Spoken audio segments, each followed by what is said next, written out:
Coucou à toutes, je suis ravie de vous retrouver dans cette nouvelle vidéo. Donc aujourd'hui on va parler surpiqûre. Donc comment surpiquer proprement à la machine à coudre. C'est peut-être une question que vous vous êtes déjà posée. Donc dans cette vidéo je vous propose de parler en détail de la surpiqûre et d'une manière générale de tout ce qui est couture apparente, c'est-à-dire les coutures réalisées sur l'endroit du tissu. Donc je vais vous expliquer ce que c'est et dans quel cas aussi on doit surpiquer.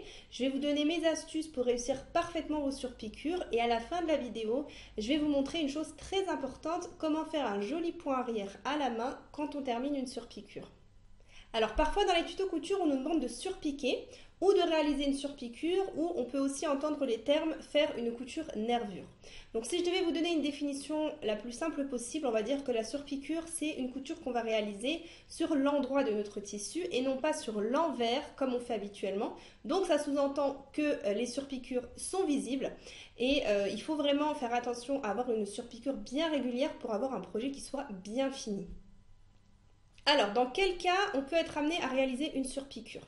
Il faut savoir que la surpiqûre elle a deux fonctions principales. La première, c'est que ça peut être une couture qui est purement décorative et uniquement décorative. Par exemple, ici sur ma poche, je suis venue faire deux coutures parallèles. C'est vraiment juste un effet déco que je voulais rajouter en plus sur la poche. Ensuite, la seconde fonction, ça va être, on va dire, une fonction de maintien.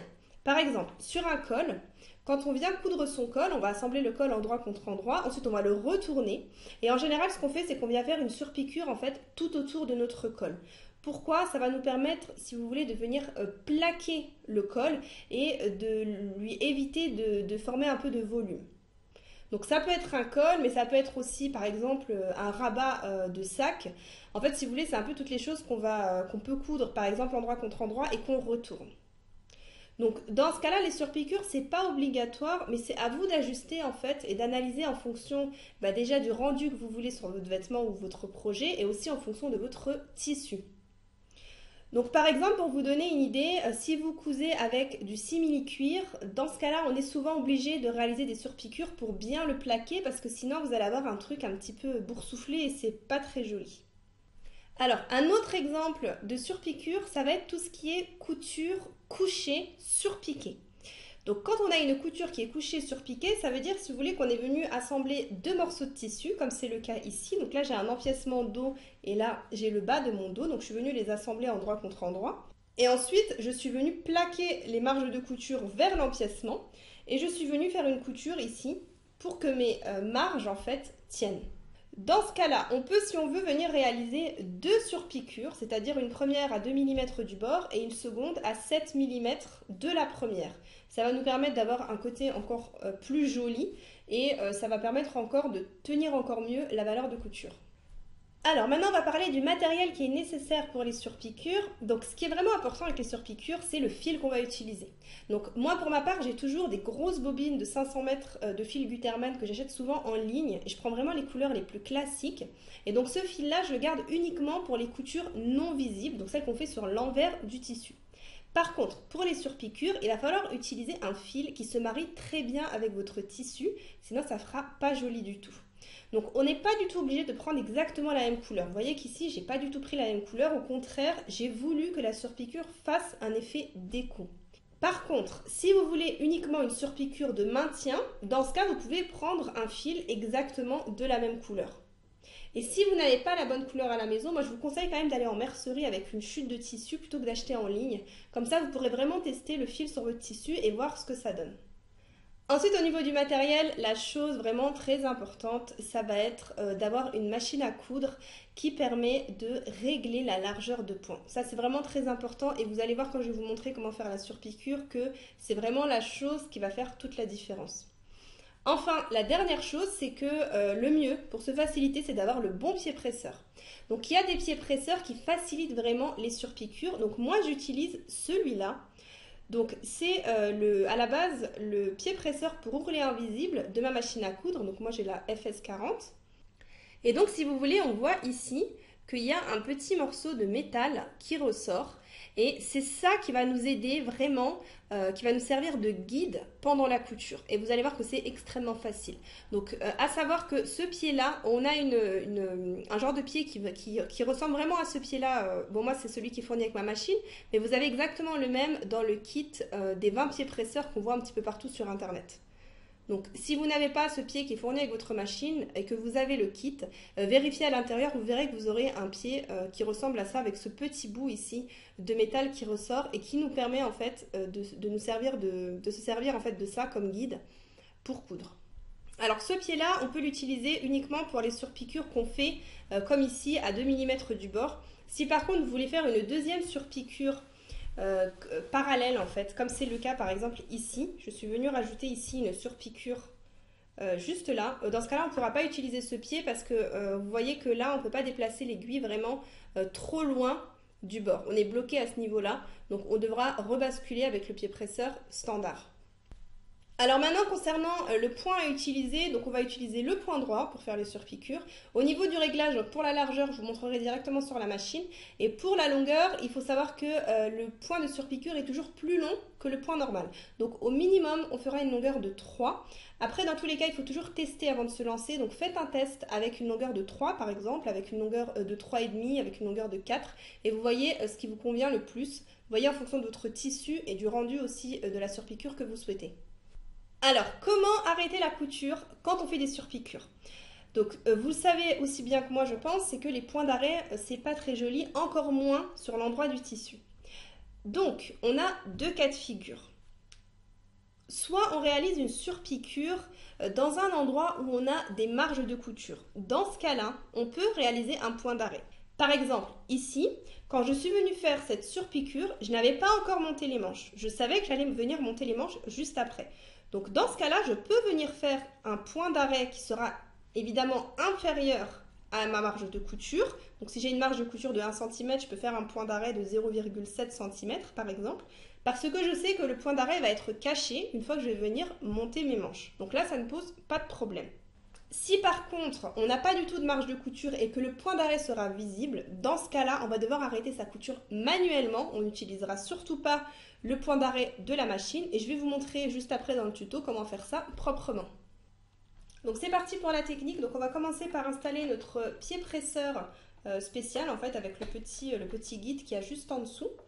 Ensuite, on va prendre une petite règle, et on va venir mettre un scotch à 2 mm du bord. En général, les surpiqûres sont réalisées à 2 mm du bord de notre tissu, voire 1,5 mm parfois.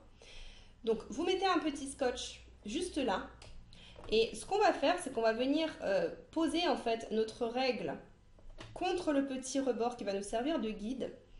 On va baisser notre pied presseur.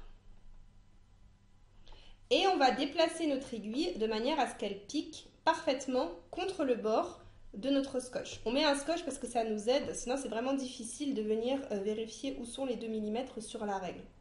Donc une fois qu'on a fait ça, évidemment on fait un test sur une chute de tissu pour bien vérifier que notre point est à 2 mm, qu'on vérifie aussi évidemment notre longueur. Donc là je reste sur 3, vous vérifiez aussi en faisant des tests. Et ensuite, une fois que tout est bon, on va pouvoir passer à la couture. Donc là, je suis venue assembler 2 pièces de tissu endroit contre endroit. Je les ai retournées. Et là, je vais venir faire une surpiqûre contre le bord. Donc pour commencer notre couture, on se place légèrement plus bas que le bord, à environ 0,7 mm. Comme ça, on va commencer par faire un point d'arrêt. On se met bien ici le bord du tissu contre le bord de notre guide du pied presseur. On tient ses fils pour pouvoir baisser son aiguille et on va commencer en faisant un point d'arrêt. Une fois que j'ai fait mon point d'arrêt, je vais pouvoir continuer à coudre vraiment en me servant de mon pied presseur comme guide et je vais avancer comme ça jusqu'au bout. Et vous allez voir que c'est vraiment très facile parce qu'en fait on n'a rien à faire, on a juste à regarder le petit morceau là qui dépasse et on suit ça vraiment tout le long de notre couture. Une fois qu'on arrive à l'angle, on peut aller un petit peu plus doucement pour être sûr de ne surtout pas manquer notre angle. Ensuite, on peut lever le pied presseur, tourner son tissu.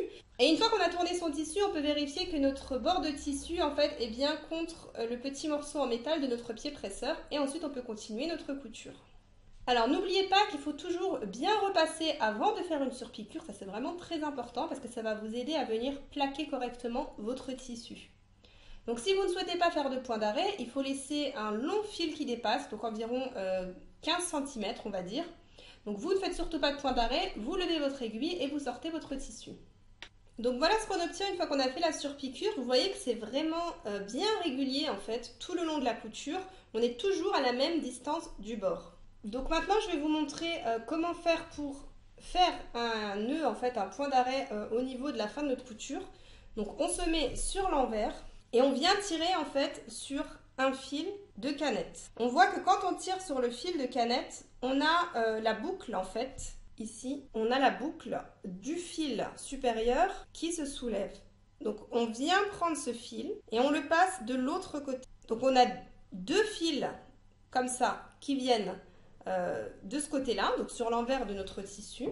Et là, il nous suffit tout simplement de faire quelques nœuds à la main pour sécuriser notre couture. Donc vous pouvez en faire 3-4 et ensuite, une fois que c'est fait, vous pouvez couper l'excédent de fil.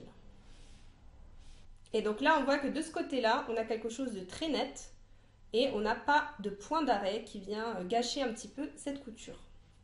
Alors maintenant, je vais vous montrer comment faire la surpiqûre, donc la deuxième surpiqûre, si vous voulez faire une surpiqûre parallèle qui soit jolie.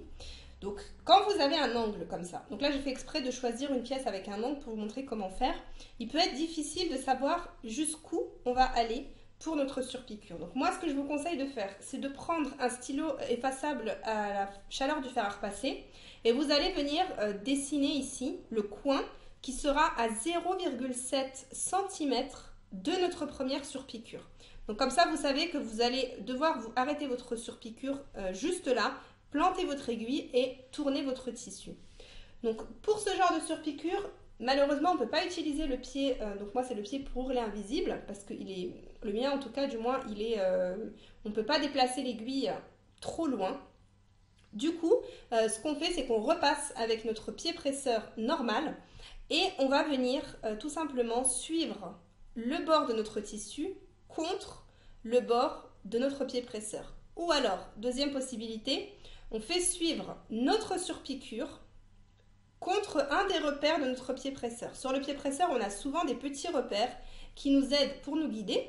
Donc ce qu'on fait, c'est qu'on vient placer une des coutures sur le repère et on place notre aiguille à 7 mm de notre première couture.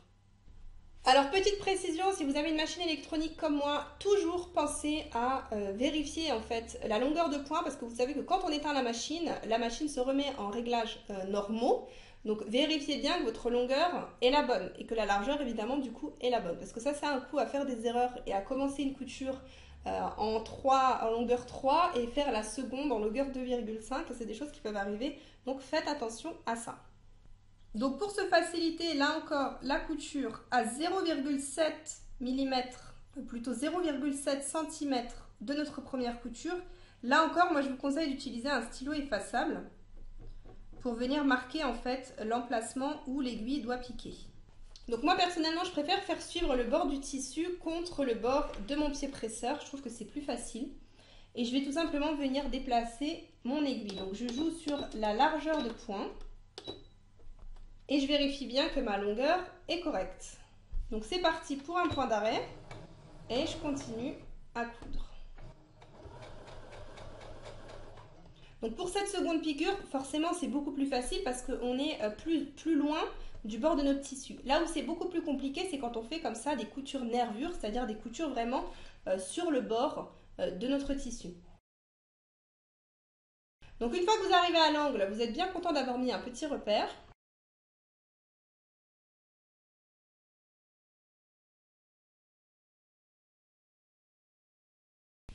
Et donc voilà le résultat final. Donc j'ai terminé pour cette vidéo, j'espère qu'elle vous aura plu et que vous aurez vraiment appris le maximum de choses sur les surpiqûres. Donc je vous dis à très vite dans une prochaine vidéo.